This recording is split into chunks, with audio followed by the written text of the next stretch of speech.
Welcome to the Revenue Builders Podcast, a weekly show featuring B2B sales leaders and executives. Hosted by five-time CRO John McMahon and Force Management co-founder John Kaplan, the show goes behind the scenes with the people who have been there, done that, and seen the results. If you enjoy our content, please subscribe, rate, and review the show to help us reach more people. Revenue Builders is brought to you by Force Management. We help companies improve sales performance, executing the growth strategy at the point of sale. Find us at forcemanagement.com. Enjoy today's episode. So, Andy, what I think would be pertinent to this podcast is for you to give a little background on, your experience in Asia Pac. Absolutely. So it all began when I went to college in Tokyo. I broke my leg badly my sophomore year of college, and I wanted to play, believe it or not, professional soccer. It was when the MLS had just started, and I broke my leg. I tore the ligaments, I broke the bone, I ripped everything you could. And when my leg was up in traction, a friend of mine from high school called and asked me how I was doing. And I asked him what he was doing, and he said he just came back from Japan on an exchange program with the University of Washington. And he said, you should go. And I applied and got accepted.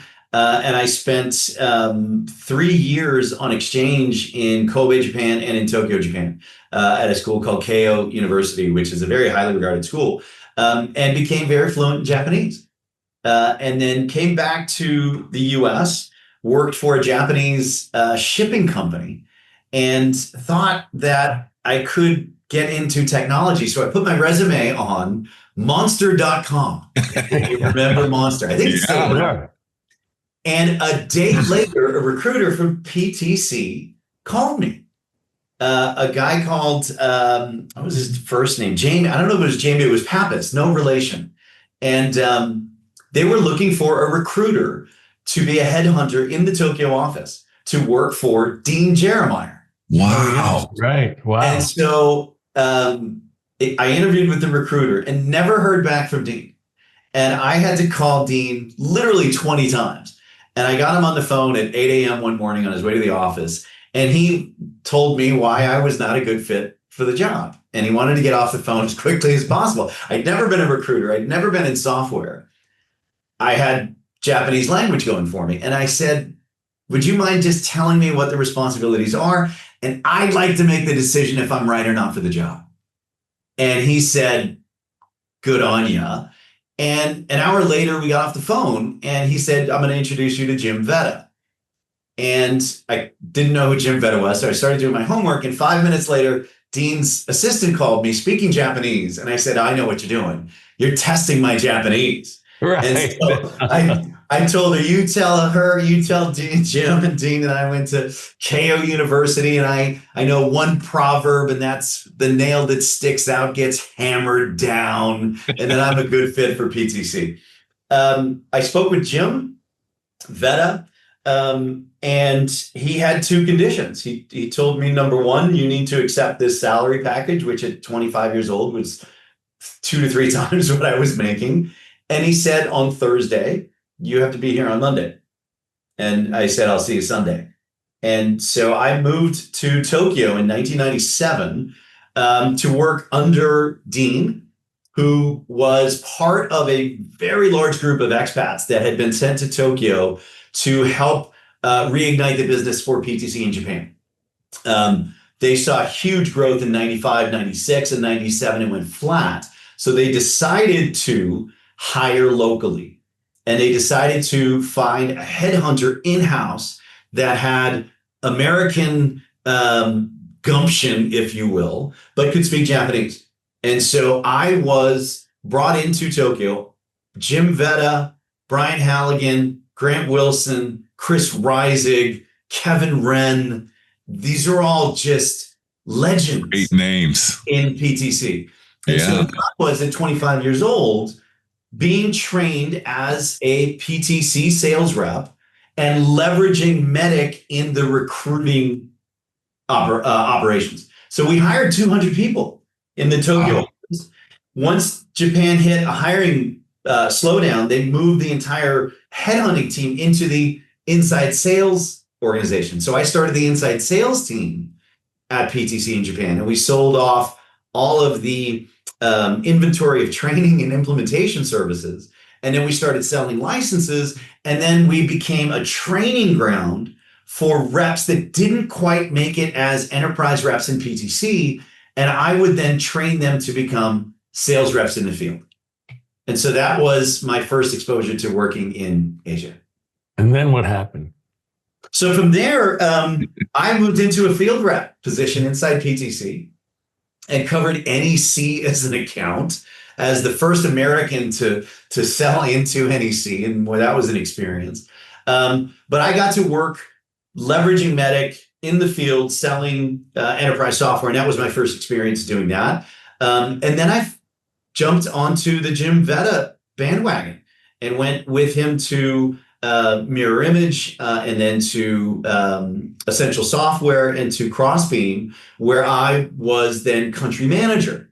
So I started the business. Country manager in Japan. In Japan, correct. Yeah. And so I wrote the go-to-market strategy. I found the partners. I enabled the partners. I hired the teams. I enabled the teams.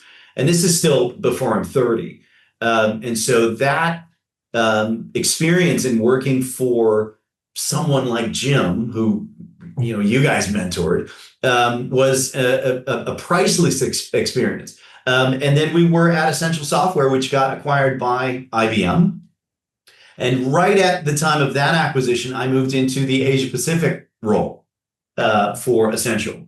And then where were you living then? I was in Tokyo, but then we moved to Singapore. You moved to Singapore. And I moved to Singapore and then started running the Asia Pacific businesses of companies, and went across a few different dimensions of from CAD/CAM to CDN to enterprise data warehousing to the digital marketing side, and then into the orchestration piece with Datadog. But for the last 15 years, it was running Asia Pacific sales teams. Yeah, from Singapore. So you're running Asia Pac in Singapore for the last 15 years, and that was included companies like Datadog and name a couple of the other companies. Telium, Mirror Image, Essential Software. Yeah, great.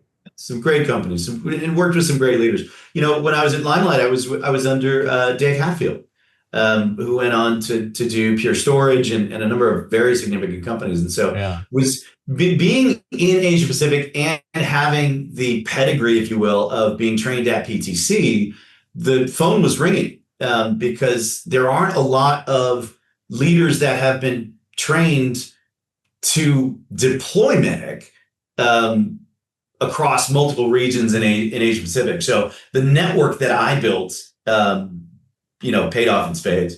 Yeah. So now tell us what you do today. I mean, I already know, but let's tell the audience. Right. So after amazing run of just over 4 years at Datadog, if you think at Datadog, there were, I think, 2 sellers on the ground when I joined. There's now well over 300 sellers on the ground at Datadog across Asia Pac. In APAC. I think there's probably 700 or 800 employees now across Asia Pacific. There were 20 when we started. Just an amazing run. And once my time at Datadog came to an end, I spoke with some of my network, yourselves included, about what the next step could be for someone like me. And John, maybe we talk about it a little bit, but transitioning back after 25 years in Asia Pacific is difficult. My network is here. My superpower is Japanese. I came to learn very fluent Japanese, business Japanese, social Japanese. And so my superpower being here made it difficult to transition back to the US, not having sold to US companies, not having the network in the US of people being able to, of hiring people for these businesses. So the opportunity was to try and find the next company here in Asia Pacific and build it again, or create my own advisory and leverage that my experiences in writing go-to-market strategies, finding very solid talent, enabling them to be leaders across Asia Pacific, and helping companies operate in region was something that I'd always wanted to do and very much enjoyed. So I started a company called Asia Revenue Catalyst, or ARC. And so over the past 2 years, we've now worked with a number of companies, both in short-term and long-term contracts, to help them enter and be successful in Asia Pacific and Japan. Yeah. And it's where a lot of companies make big mistakes. I mean, they have a tendency to do okay when they enter Europe, but then they fall all over their face when they try to enter Japan or some of the other Asia Pac countries. So talk to us, based upon your experience, 15 years now, if I summarize, in Japan, 17 years in Singapore, getting into all these different, besides Japan, the other Asia Pac countries. What are some of the typical mistakes or difficulties that you've seen from American companies that try to penetrate those markets? This is a whole podcast right here, bud. Here we go. Right, that's why we're doing the podcast. I gotta pick my son up on Thursday next week. So, well, you take those into two categories. There's the difficulties, and then there's the mistakes, and there's commonalities across all of them. But I would say the first thing is that companies categorize Asia Pacific as a region instead of taking it as 10 or 12 different countries and literally dozens and dozens of different cultures. The complexity of Asia Pacific is underestimated significantly, right? Japan is as different to Korea as India is to China, and Singapore is as different to Australia as it is to any other country. It is the same distance to go from Sydney to Tokyo as it is Tokyo to San Francisco. Right. It is a big, big region. Yeah, people underestimate the travel distance. The travel time, the distances, the time zones are all underestimated, right? Yeah. And so because of that, the requirement for localization of go-to-market strategy by country becomes incredibly difficult. And it becomes, in some cases, just overwhelming, right? You have to have local fit for specific regions. Some regulatory requirements for data residency are different. Some you can use LA or San Francisco as a residency because there's a direct link. Others you can't. If you have a direct link to Australia, your data is in Asia Pacific. So there's differences across different regions. And then the messaging around just the sales motion. Are we using Medic? Are we going direct? Are we going through partners? All of those things become incredibly difficult. And then the last piece is just the time zones, right? You're 16 hours, anywhere from 12 to 16 hours behind Asia Pacific. So if I need something done, I have to wait 12 to 24 hours just to get an answer. And so because of that lack of operational fluency, if you will, or fluidity, it leads to frustration because you can't treat Japan technical support the way you would treat the tech support teams in Australia, for example. But most American companies are if they're gonna think about Asia Pac, or let's call it APJ now for the rest of this podcast, Asia Pac, Japan, they're gonna typically head to Japan first, right? In your experience? Honestly, the first port of call is typically Australia. Yeah, I was going to say, it depends what the technology is. That's pretty easy, right? Because of the time zone. And because of the language. 6 hours of overlap if you're on the West Coast, and the language, right? Yeah. You don't have to localize anything. And then the last thing with Australia, the buying tendencies tend to be similar. It's like the UK. It's very aligned with, you can leverage Medic, you can typically get to an economic buyer. It's more of a direct sales. And so Australia, New Zealand tends to be the first port of call. And then Singapore. Singapore is English language again. And then Singapore becomes a hub for the APJ region. And then Japan is obviously a next stop because just the size of the economy. It's a whole nother animal. Yeah, Johnny. And it's a whole nother animal. Let's there's so many directions we can go in this. Let's talk a little bit about a good mindset, a playbook. I want to talk about a couple of things because I know you've established a playbook. And I want to have people understand that. I also want to talk about the impact of people. Let's start with playbook and things that American companies or European companies should think about. How do you break it up? Like there's when you start thinking about how do you know you're ready to go into this region? What are some of the things that people should be thinking about? And then let's talk about some specifics. Yeah, absolutely. The first thing that I look for, right, is to whether or not I would join this company and represent it in the sales motion, is, whether or not I can sell it. And the decision on whether or not I can sell it, a lot of that is going to be based on on whether or not it's selling in the US and Europe. And so typically when companies come into Asia Pacific, they have 5, 6, 7, sometimes 10 years of sales motion behind them. And they've got hundreds, if not thousands, sometimes tens of thousands of users in terms of install-based customers. If I can see that, then I know that it'll sell. Because the products that we, and I put we into the tree of John McMahon, right? The roots that have grown, we tend to sell enterprise-focused infrastructure, high ticket items that are complex and competitive, but more importantly, they solve a business problem. And so if that business problem exists in a US company or and I take UK as a very good example, if there is a business problem that is worth solving in the US and the UK, it exists in Japan. It exists in Australia.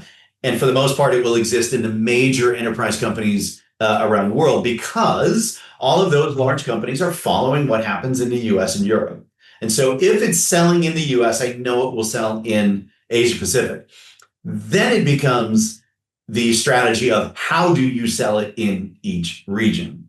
And so the biggest thing for me is whether or not it's selling in the US or not. Okay, so I like that. Now, when Johnny started the podcast, he said, talk about some of the problems and challenges. I think one of the worst things that you can do in APJ is false start. And 80% of the companies false start.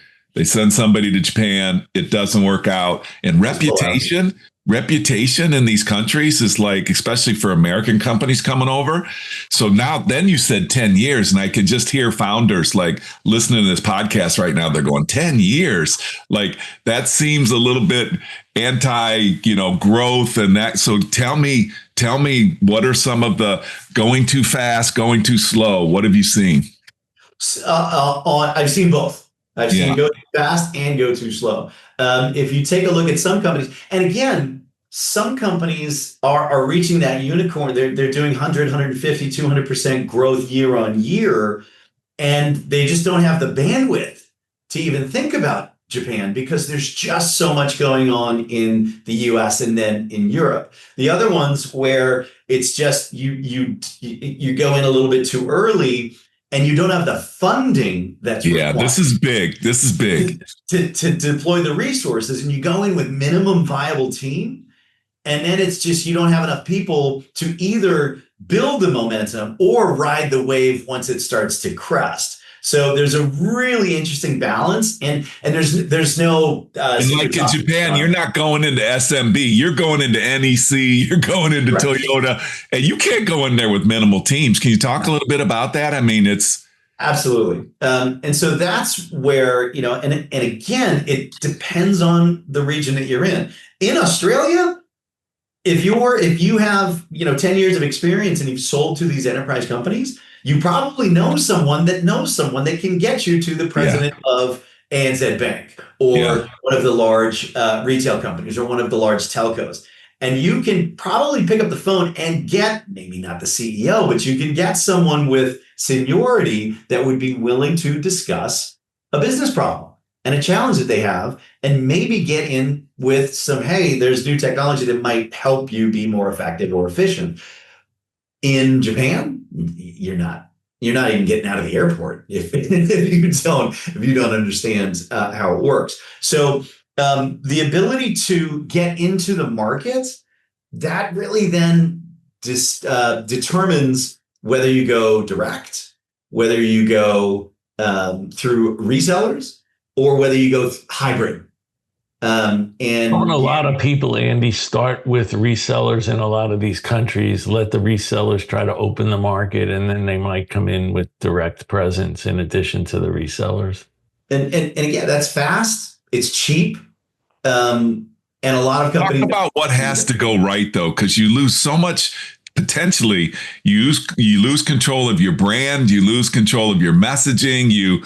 I've just seen I've showed up in some of these regions, and the products I've represented before, they don't even look like what we're selling in the United States from a messaging perspective. Talk about that. Just to add to that, I was always amazed that the Japanese, no matter what we did in the market, they had total market awareness of wherever we were in Japan. Even though we were this small little company trying to get in, anytime we did it on any company I've been in, they knew where we were, what we were doing, who we were working with. And they have to your earlier point, John, they have a really long memory. So if you false start, they're not touching your stuff for years until you show real good market presence again. And there's a couple of very good examples, and some of them go back, John, to PTC. And in the early days of, we're not going to work with resellers. Oh, yes, we are. Oh, no, we're not. And so it was, we're going to sign up a reseller, then we're going to take all that business direct, and now we need to go back to resellers. And the original reseller contract with a company that still exists today and is very relevant, when that relationship ended, it was, two fingers in the air and don't ever talk to us again. It took almost 20 years to get that relationship rekindled because, like you said, the memories are long. Another great example is Salesforce. Salesforce started with an incubation company when that term was used back in the late 90s, incubators. And so they were incubated in a joint venture, and they grew very rapidly into a Japanese software company. And it took a number of years for Salesforce to rebuild the brand as an American software company. And as they moved to the cloud and everything became pure cloud with the marketing and all of the other solutions that they had, they weren't being released with the same messaging on the same timelines. So you had a complete misalignment of product strategy and product messaging coming out of the US. So it was a different company. It was large and generating literally billions of dollars, but it was a different company. You'll notice that they call it IBM Japan and not IBM, right? Other companies have been very successful of starting off and getting to market with one shot. And they hire the right let's talk about what has to go right to do what you're about to tell us. What has to go right? First of all, the headquarters has to be mature enough and have the right mindset to invest for the long term. And the long term is 2 years. And it's 2 years where you're going in and you're committed for it at least 2 years, regardless of what it costs. And then the decision is made. So if you're going to be building as a US company, say for example, you're going into the UK, you would need that same minimum viable team in Japan that you would need in the UK. You would need the support, you'd need the marketing, you'd need the channel, you'd need the direct reps, you'd need the SDRs. It's not a small investment. You can do it with a minimum viable team, but you need all of the resources, and they all need to be local, because you can't leverage the marketing messaging in English. You can't train the resellers in English. You need to do everything localized. So that requires the right boots on the ground. And so that's the next mistake that a lot of American companies is hiring too quickly or without doing the right due diligence. I can't tell you how many companies I have worked with or been exposed to that have had 4 or 5 country managers 100% in as many years. Yes. And so being able to identify, and the reason that they hired them was because their English was the best. I was just thinking that's the number one mistake I think American companies do, especially when they go into Japan. Oh, the guy speaks perfect English. Right. He gives them a really good song and dance. The country manager needs a big office, super expensive, lots of assistants around him. He sits there for 2 years and never really does anything. The American company finally figures it out, gets rid of him and gets another country manager that speaks really good English, but it's not going to do anything. There's a lot of people playing that game in Japan and sucking the life out of American companies. It is a bit of a rotating door, but there are some very, very, very good leaders. Talk about it, Andy. What are some success profiles of a country manager? I know it's different for technology or what have you, but just let's see some characteristics or some traits. It's important. It is. And I don't think the traits are that different in Japan than they are in the rest of the world, right? It's solid leadership. And it's caring for your team and ensuring that they understand the roles and responsibilities and leading from the front and showing them what good looks like. Now, there is a talent pool out there, but the education style in Japan is the one proverb that I learned. The nail that sticks out gets hammered down. Really good. You don't ask questions, you do what you are told and you learn it how you are told. And so the creative thinking, the flexibility that is required to lead in the sense that we know it doesn't come naturally to the majority of the leaders in Japan. It's not to say that they're not good leaders. It's the way that we hope they will lead. And so it becomes the balance. It's their culture. It's their culture. That's why it is their culture. And so we're not going to change that. And so the flip side is sending over an American or an Australian or someone else from another country that has led for a while but doesn't quite know the Japanese business culture. And again, they try to instill or copy and paste the US playbook. And here's how we're going to do it, and you must do it, and you must do it in English.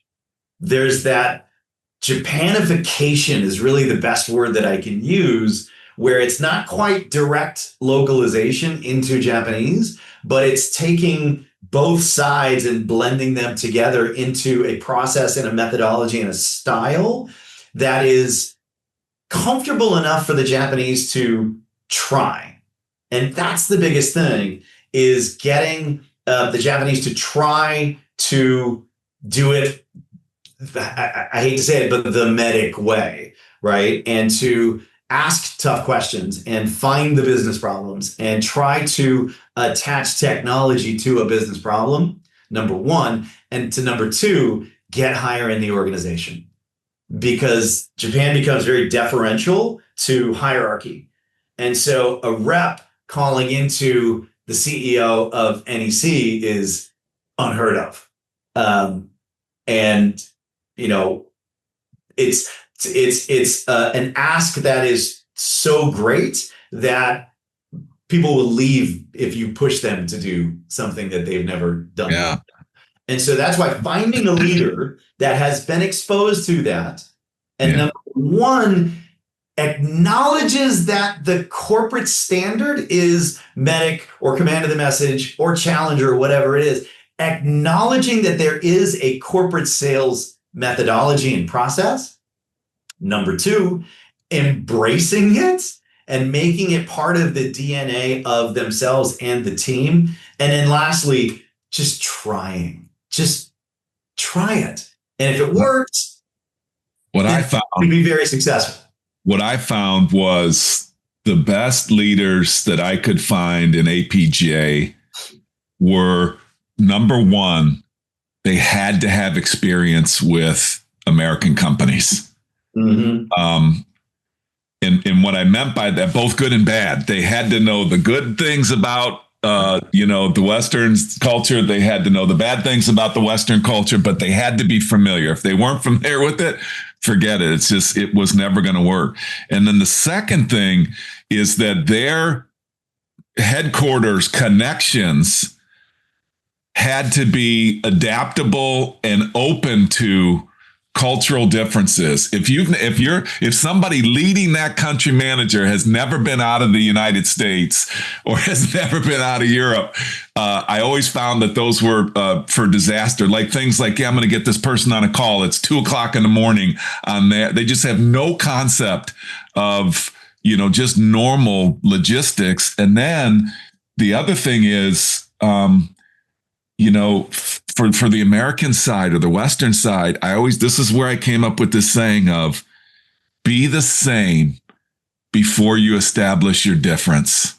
Mm-hmm. That was some of the greatest advice that I ever got, was learn to be the same before you try to establish your difference. And even though you'll never be the same in these cultures, the attempt is highly respected and recognized.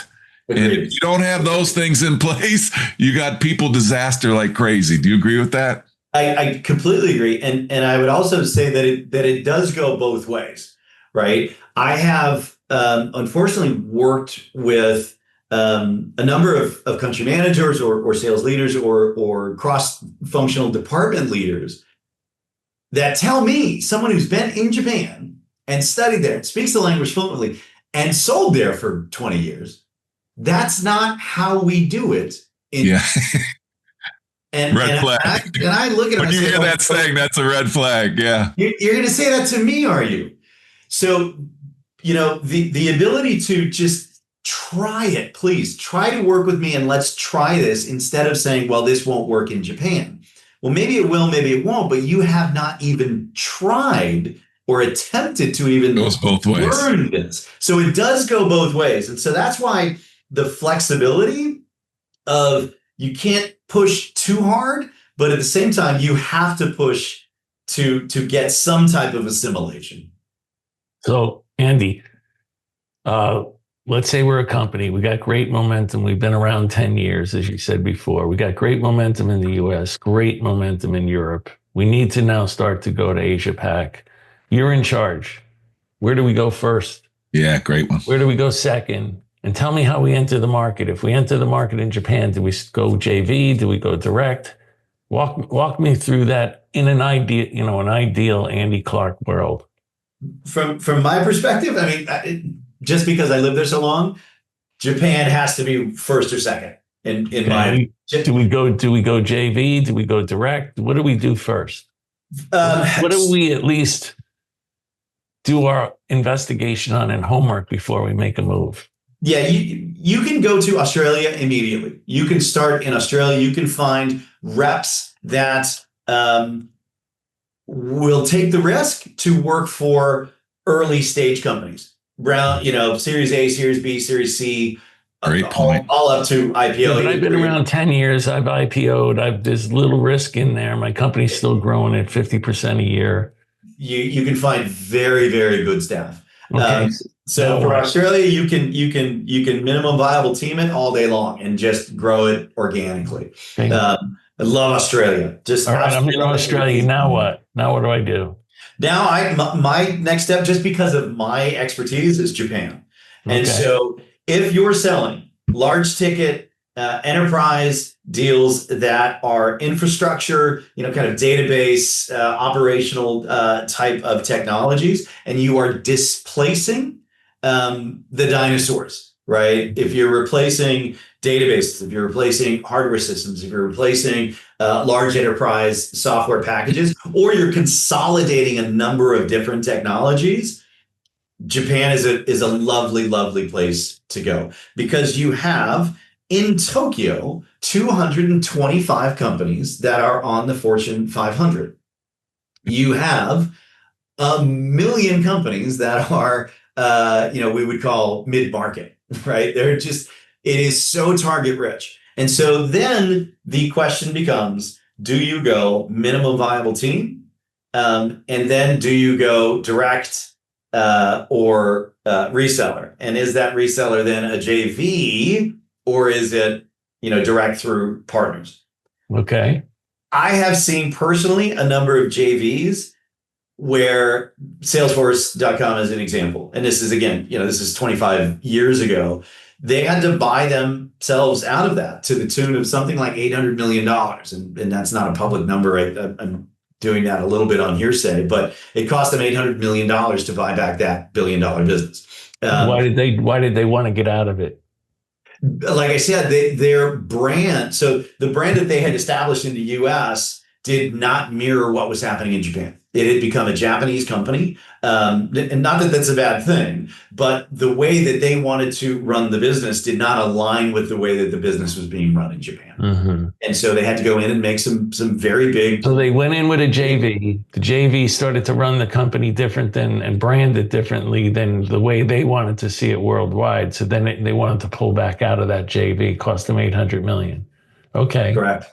But again, it got them to $1 billion. Well, what did they do wrong? What did they do wrong or mistrack when they did this relationship with the JV? I don't think they could have done it without going JV first, though, right, Andy? Back in the day, I don't think they could have. I mean, Xerox, all the big companies have this JV entity, but Johnny's asking is, at what point, like when you're planning for this, if you go JV, let's talk about JV first. What if you were to do it? What has to go right for a JV? And then what do you have to be thinking about on the backside? Now, there's the way that I'm thinking and the way that our company wants to do it. And then there's other options. Let's talk about the way you would want to do it. Talk about the way you do it. The way that we do it is the way that we would do it with ARC is the way that I've done it for the past 15 years is we have taken a US company and we have made it Japanese. We've not created a Japanese company. We have manipulated, Japanified, if you will, the company in Japan. And we've made it successful as a US software company in Japan. And we did that by blending the cultures and taking the direct, knock down the door, do a demo, get the orders, PTC old school style of finding the pain, building medic, running a sales process. But because I understand it and I understand it in Japanese, I've been able to find people that were in the same mindset. And they were on the Japanese side saying, this is how we need to do it in Japan. And I would say, well, this is how we want to do it. And we found a way to make it work. And that was a 3 to 4 year engagement. And so we could call you today and say, we're thinking about going to Japan. Walk us through, what do you do? So the first off is how's the product selling and where does it fit? And is it enterprise? Is it mid-market? So let's say you get that and you say, okay. And then, so how does a company engage with you? So I have a number of partners in Japan that are people that I've worked with over the years. We have a chief revenue officer, a chief technical officer, and a president of the Japan business. They're all software professionals. And awesome. we then do a due diligence session. And we look for market fit. We look do we go direct? Do we do some resellers? If we do, who are those resellers? And then we would look at a joint venture as well, because we do have an investment arm. So we could actually deploy funds to hire the first minimum viable team and take that for the first 2 years. So there are opportunities where we would cover the investment for the first 2 years for a specific percentage of the operating revenue and or equity.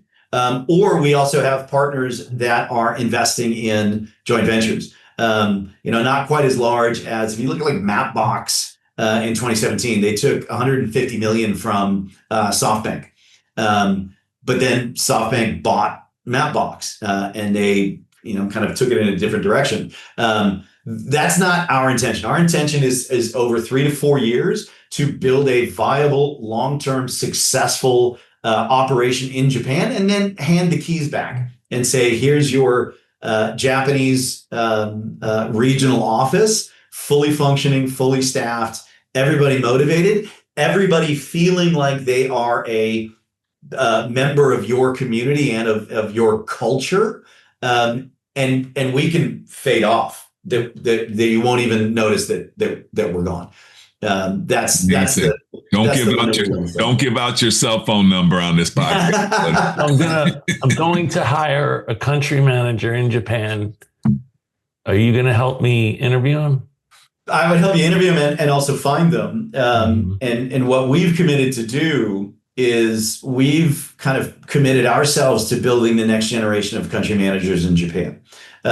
We've also dedicated to making sure that 50% of the people that we place are women, because women in tech, as you know, rock. And they are highly underrepresented in Japan. And so my business partner, Seiji, and I are committed to building the next generation of forward-looking professional leaders that can take these next generation platforms for technology and launch them successfully in Japan. Wow. I've decided I'm going to do a JV. I have my country manager, but I'm still going to do a JV. Yep. You're going to help me go find a JV, and how do I know the JV you're helping me find is the right one for me? There's a couple ways to do it. We could do a joint venture with ARC where we actually fund it and operate it, and then we would go out and we would find the resellers and we would establish the reseller network and do the way that I like to do it is a hybrid model where we're out directly in front of the customers with the help of the resellers, and then we fulfill the orders through resellers.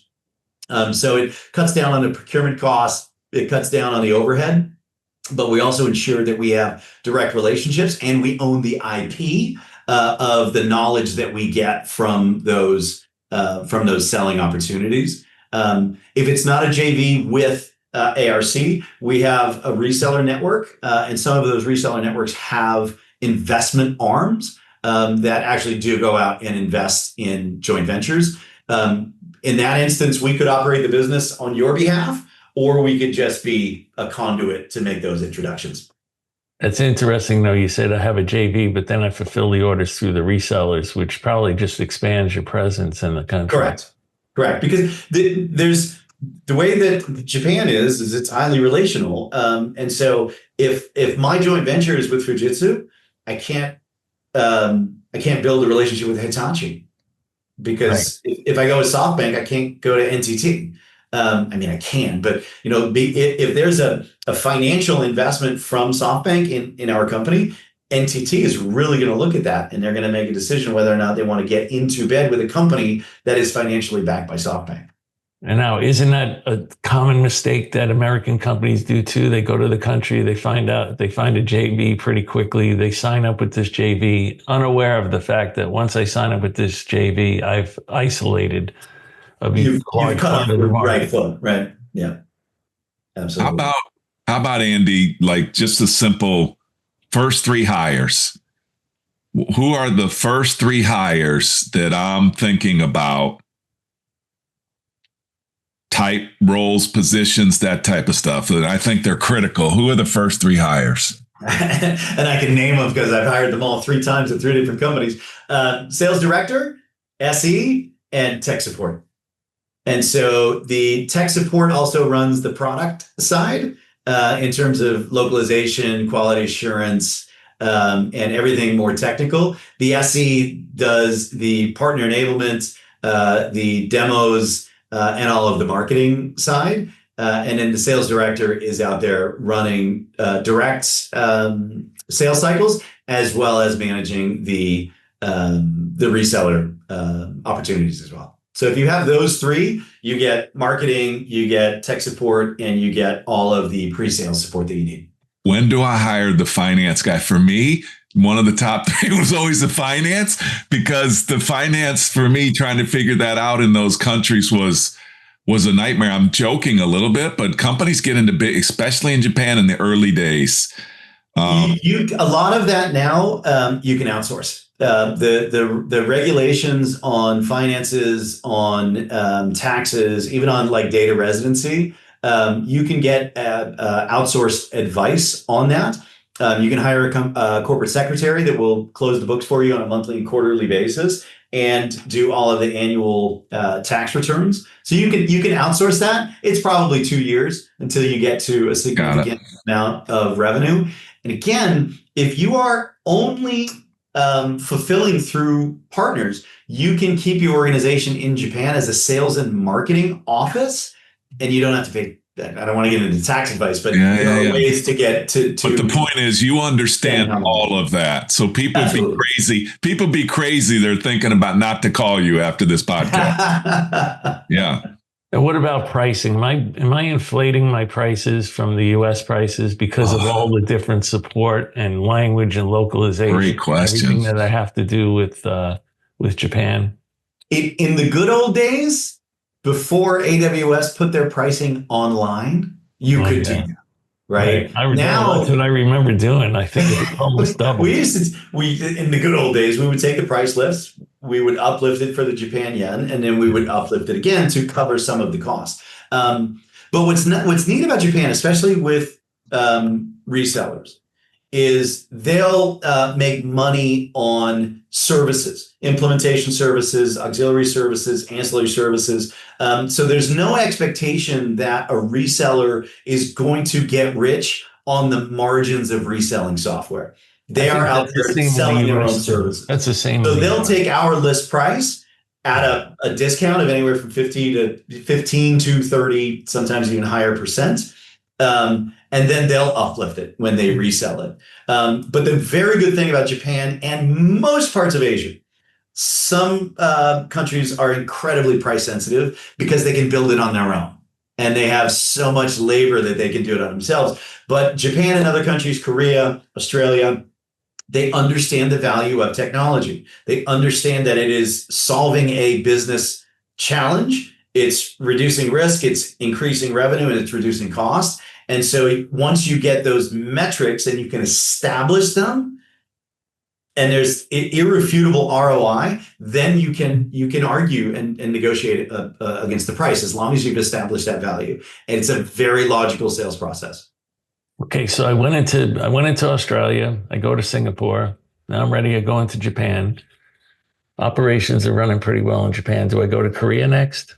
I love Korea. It's very similar to Japan. In that it's kind of a mini Japan in terms of the number of very large enterprises, but they do spend four really giant companies. Yeah, it's Samsung. Oh yeah, it's not that Hyundai, like POSCO. They're and very large banks. There is significant. I mean, at Datadog, we absolutely crushed it in Japan. When I meet reps and leaders from App Dynamics at the time, they're like, "Boy, you got us good," because we got in there early.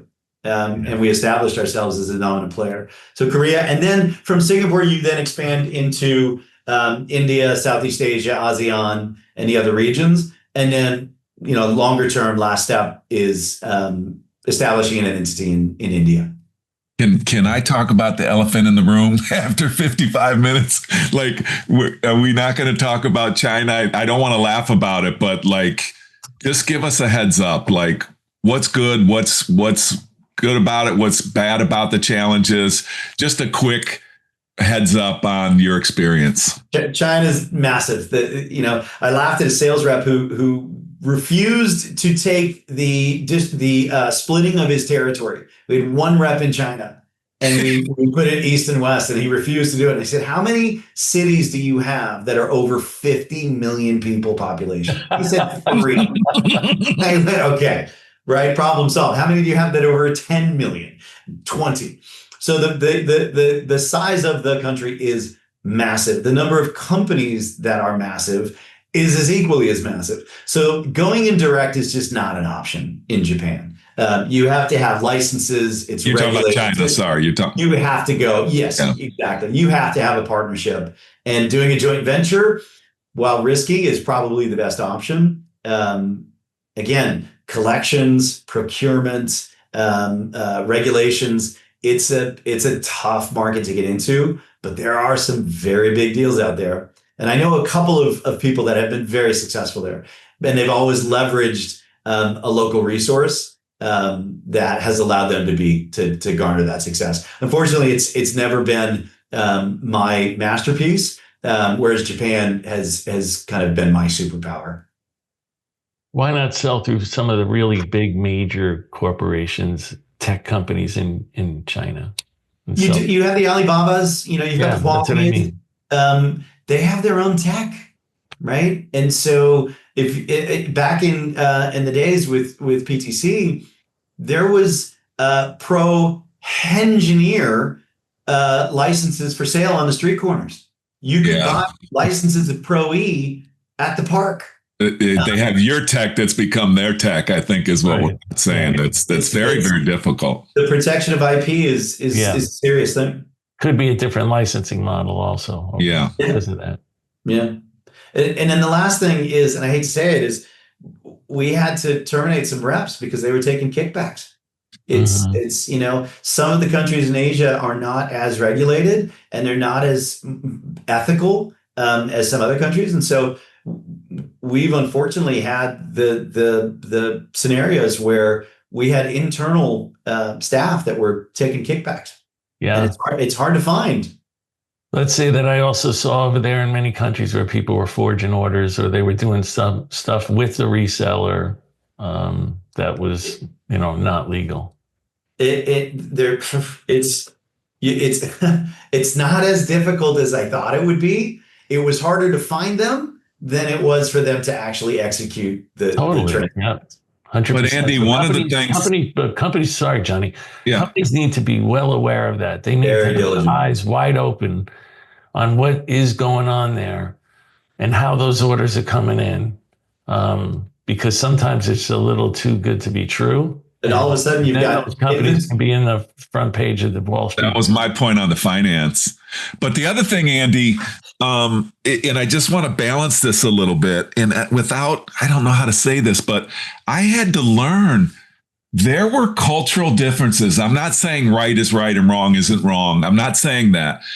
But there were some differences. Like when I looked into a few things, and I'm like, how in the world could this happen?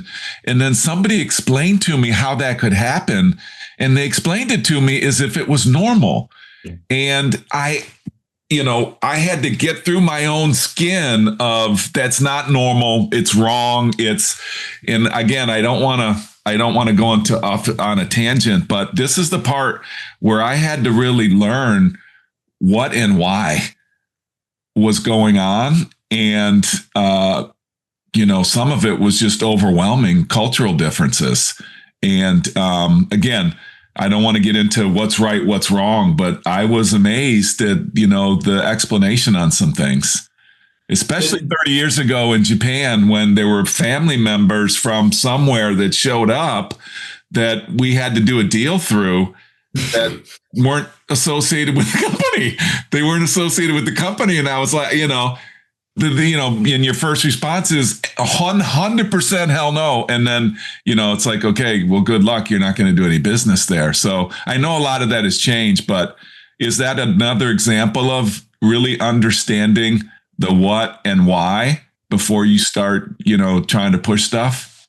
The bag of cash under the table, the Rolex watch left on the table of the executive vice president of one of the companies, the number of chassis that were sitting unboxed in a reseller, and lastly, the kickback payments that were paid to a sales rep were met with, when I questioned, similar to the way you just did, John, is this normal? And they looked at me as if I was the crazy one. Yeah.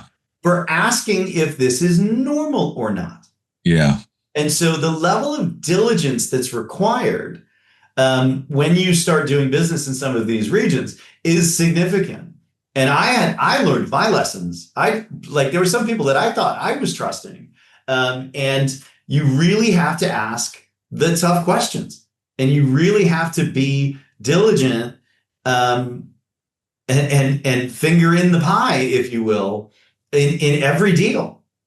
And the one thing that, Jim Vetta, rest his soul, my mentor and friend for a very, very long time, told me is that when he's sleeping, he sleeps better because I was there and he could trust me to oversee the business. Yeah. And so that's the way that I feel like I have a responsibility to my clients to ensure that their businesses are secure, because it only takes one small misstep to get into the news now. Yeah. The internet wasn't as painful as it No. was back in the day. So all three of us are expats. All three of us, I wouldn't call you an expat anymore, Andy. After 18 years, you're not an expat anymore. You're a national, you're a local. Johnny and I were both expats. Would you do me a favor and just I love to do this because I think companies do this very poorly. Could you talk to people like, what's the opportunity? Why is it a great opportunity to go overseas? What are the great things about it? And what are some of the gotchas that you have to think about? I think we do people a great service because I always tell people it changed my life. Going over and working overseas for 5 years absolutely changed my life. I am a different leader, a different executive because of it. But I have a lot of scar tissue. Mm-hmm. A lot of scar tissue. So let's talk about what's great about it. And then let's talk about some things you just got to think about. Yeah. And it's a great question. And again, the fact that I broke my leg when I was 25 years old, and that led me to go to college in Japan, changed my life. It changed my trajectory. And then the opportunity to work for a company like PTC and be mentored by gentlemen like yourselves was another gift that was presented to me that I took full advantage of. And so the opportunity to go overseas and work should be snatched up by anyone at any time. Just go do it. Doesn't matter whether it's the Europe, Central, South America, or Asia. Go do it and get the experience. Because it will pay off in spades, it just opens up a new world to you and opens up new opportunities. For those that come out on a sales leadership type of scenario, it really does take flexibility, openness, open mind, growth mindset.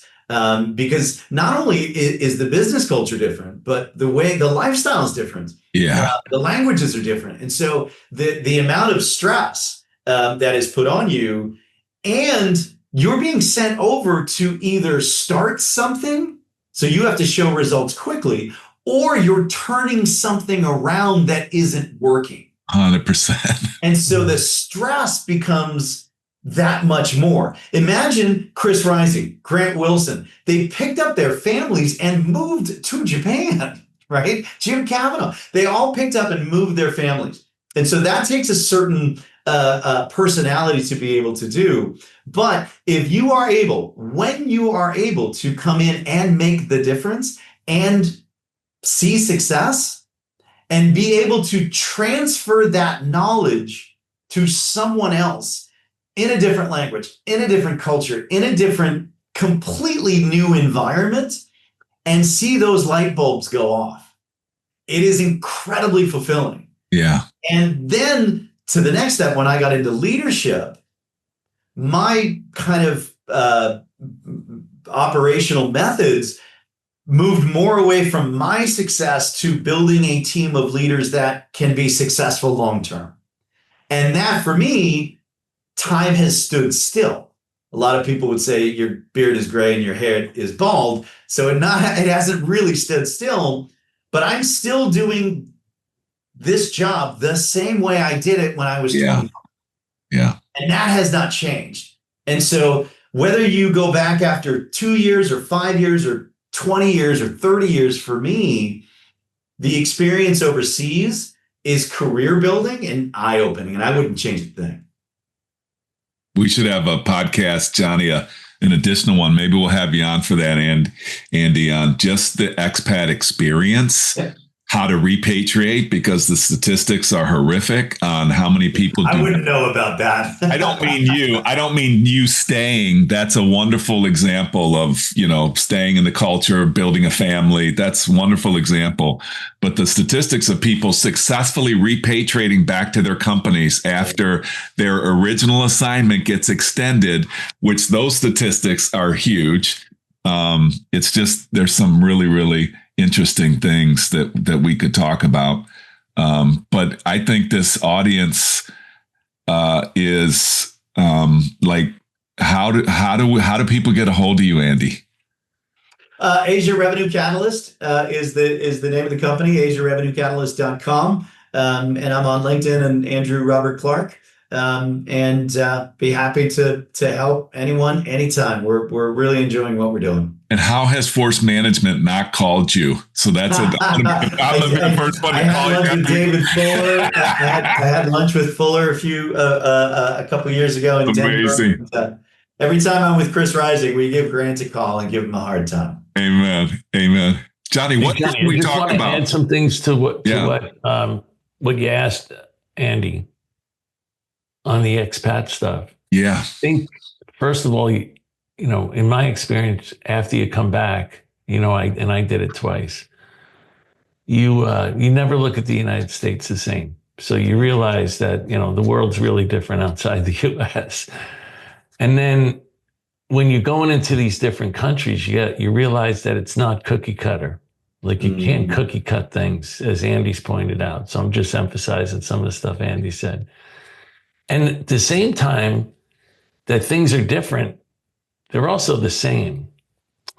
And what I found out was it was easier for me, and I almost was forced in my position to call much higher in the organization, because there it was very common and things weren't different in the sense that at the top, they're all measured on revenue, profitability, and risk. And, down below, you might be talking about technologies and all that stuff, and you're lost in cultures and you're lost in the technology. But up top, it really was kind of the same. Down below is really different. And even just managing and leadings, there's a lot of stuff that's the same, but there's a lot of stuff that's really different. And then I think it also makes you a much better recruiter. Yeah. Because you're outside your culture. You have to look through the cultures, look through the person, try to figure out, why am I really hiring this person? Makes you ask more, deeper questions. You're not just asking questions at a superficial level. You're really digging in.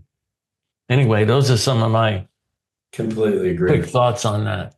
The part for me, I always talk about, at Force Management, we always talk about the greatest professionals I've ever met are the ones that have outside in thinking, which means they think about something in front of them first before they earn the right to think about themselves. And when I was an expat, that's how that was introduced to me. I had to think outside in. First of all, I landed in Germany. I couldn't speak the language, so I had to go outside in just to eat. Just to wind up in the in the right directions. But I think it just gives you, just to echo you, Johnny, it's the most significant experience and family experience. My children all went back and went to school in Europe for an exchange. The two girls women were old enough, so they're fluent in the language. And the cool thing is, this is just a little one, I'm 62 years old now. I have 5 grandkids. And Andy, this will be kind of cool for you. I have 5 grandkids. All of my kids lived within 15 minutes of me. Oh. So all of my grandkids live within 15 minutes of me. And that's their choice. And that comes from being an expat family. The family gets thick as thieves. Like the kids get thick as thieves. And I know that's not everybody's experience, but I'm so thankful for my experience. It was just incredible. Absolutely incredible. Awesome. Good times, man. Yeah. Andy Clark, thank you for doing this. Oh, my pleasure. It's so good to see you. Got a lot of leads. I was telling John before you joined. I was telling John I think the last time I saw him was in a command of the message or a medic training that John was leading when I was at Essential, and you can't see it on the screen, but John's, what are you, 6'5", 6'6"? Everybody says that, man. That's just my personality, bro. You come off and your hands are twice as big as everyone's face, and you're like, tell me more. And where's the pain? Yeah, keep going. I'm like, I don't think I want to do this anymore. But I'm glad I did. I left, I leave those trainings, and And I love everything that you guys have done over the years. And I'm a big fan and a longtime follower. So thanks guys for everything. Right back at you, buddy. Thank you for having me. Yeah. Well, thank you, Andy Clark. Thank you, Mr. Kaplan. And thanks to everyone for listening to another episode of The Revenue Builders. Thanks for listening to today's episode. Be sure to check us out at forcemanagement.com.